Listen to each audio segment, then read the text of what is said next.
आज ही क्षण भर ठहर जाइए और मेरी चिंता को भी नष्ट कर दीजिए। आपका दर्शन तो संसार के सभी पापों को सर्वथा नष्ट कर देने वाला है। साधु दर्शन भाग्य से मिलता है। महाराज, आप थोड़ी देर ठहरिए। माई की प्रार्थना करने से मैं वहां गया और ठहरा। मैंने वस्तुस्थिति स्थिति जानना चाहा। तब माई ने कहा कि महाराज, मैं भक्ति हूँ। कलयुग आते ही गंगा, यमुना, गया जी, गोदावरी, नर्मदा आदि जो देवियां थी वो स्वर्ग में चली गई। पर्व के दिन आती है, लेकिन श्री हरि ने मुझे कलयुग में यही रहने को कहा। महाराज, इस अभागे कलयुग में हमारी हालत बुरी कर दी। मैंने पूछा, देवी ये बूढ़े कौन है? बोले, बूढ़े मेरे पुत्र हैं। महाराज, द्रविड़ देश में मैं उत्पन्न हुई, कर्नाटक में बड़ी, महाराष्ट्र में सम्मानित हुई और गुर्जर देश में मेरे अंग भंग हो गए।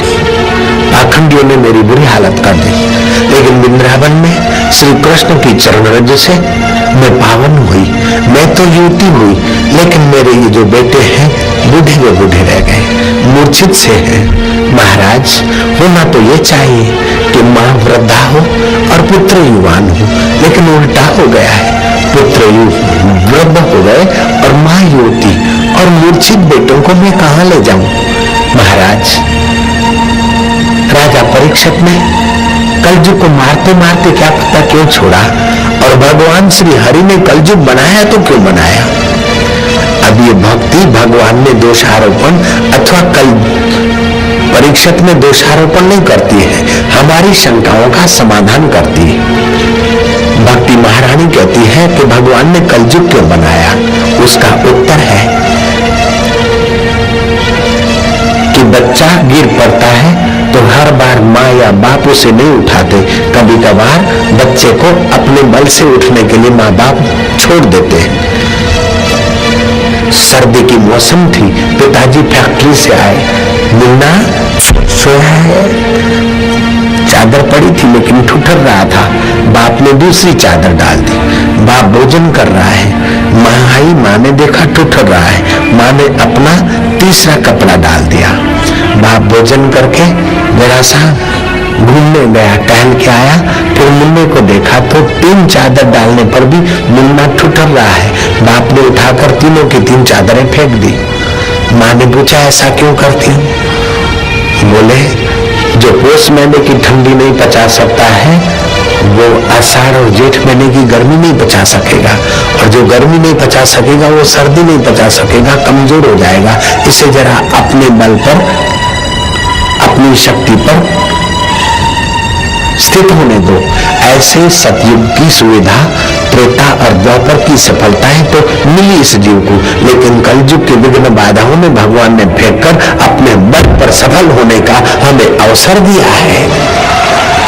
सतयुग में 12 साल सत्य पालन करने से, समाधि करने से जो मिलता था, द्वापर और त्रेता में व्रत, उपवास और यज्ञ आदि करने से जो मिलता था पुण्य, वो कलयुग में केवल भगवान नाम एक माला जपने से मिलता है। इसलिए कलयुग को परीक्षित में रहने दिया, और भगवान ने कलयुग इसलिए बनाया कि कदम कदम पर फिसलने के अवसर है, और जीव सावधान होकर कलयुग की परिस्थितियों के सिर पर पैर डालकर जल्दी से जल्दी मेरा अनुभव कर ले। इसलिए भगवान ने ये युग बनाया। आपको फायदा लेना चाहिए। आप जिसके राज्य में रहते हैं उसी पार्टी को, उसी राजा को दिन रात गाली देंगे तो आपको बेनिफिट नहीं मिलेगा। जयराम जी की राज जंजे में रहो और तेजो तू खण, भले बिल्ली खड़ी गई उठके तब हा हा बिठो कर। जयराम जी की ये कहावत है, जिसके राज्य में रहते हो उसको हाँ जी हाँ, वाह भाई, ठीक हो कहना ही पड़ेगा। तो कलयुग में रहते हो और कलयुग को गालियां दोगे तो कैसे चलेगा? कलयुग के समान और कोई युग नहीं जो इंसान करे विचार। तो इस कलयुग का फायदा उठाना चाहिए। महाराज भक्ति ने ऐसा प्रश्न करके लोगों की शंका का समाधान किया और मेरे आगे आंसू बहाने लगे। मैंने कहा, बाले तुम दुखी मत होना, मैं भगवान का भक्त हूँ, तेरी जन जन में स्थापना करूंगा, गांव गांव में, नगर नगर, डगर डगर नहीं, दिल दिल में तेरी मैं स्थापना करूंगा और तेरे इन बूढ़े बच्चों को मैं जवान बनाऊंगा। जो लोग भक्ति के रास्ते हैं वो ये रहस्यमयी बात समझे हैं। भक्ति तब तक रोती रहती है जब तक ज्ञान और वैराग्य उसके बूढ़े हैं। जयराम जी की भक्ति तब तक रोती रहेगी जब तक ज्ञान और वैराग्य मूर्छित है। अर्थात आपको भक्ति करना है तो ज्ञान और वैराग्य की मूर्छा हटाइए। आपको भक्ति में सफल होना है तो ज्ञान और वैराग्य को जवान बनाइए। आप जिसकी भक्ति करते हो उस परमेश्वर स्वरूप का ज्ञान भी होना चाहिए, और आप जो भक्ति करने वाले हो आपको अपनी मैं का भी ज्ञान होना चाहिए। तभी आपकी भक्ति निशोक होगी, तभी आपकी भक्ति निसंदेह होगी, तभी आपकी भक्ति निर्द्वंद होगी। नहीं तो कोई न कोई खटका, कोई न कोई द्वंद और कोई न कोई संदेह बना रहेगा। इसलिए भक्ति करने वाले कृपा करके अपने ज्ञान को बरकरार रखे, युवक रखे। दूसरी बात, ज्ञान का भाई है वैराग्य। जिस परपंच से, जिस आसक्ति से, जिस दुखों से, जिस तनाव और टेंशन से छूटना है, उस जगत का कुल से वैराग्य भी होना चाहिए। इंद्रियों की लोलुपता से वैराग्य भी होना चाहिए। तो ज्ञान और वैराग्य दोनों को पुष्ट करने के लिए नारद जी ने उपाय खोजे। कई वेद पाठ किए, ऋचाओं का गान किया, पानी छीटा, लेकिन ज्ञान और वैराग्य मूर्छित पड़े रहे। आखिर नारद जी उदास हो गए, विलाप करने लगे कि मैं क्या करूं। नारद जी कहते हैं आकाशवाणी हुई और आकाशवाणी ने कहा नारद तुम उद्योग करो, भक्ति का दुख दूर करने में तुम सफल हो गए। लेकिन आकाशवाणी ने भी साफ नहीं कहा कि मैं क्या उद्योग करूं। महाराज मैं गांव गांव और आश्रम आश्रम घूमा, भक्ति के दुख दूर करने का उपाय, ज्ञान वैराग्य को सजाग करने का उपाय पूछता फिरा।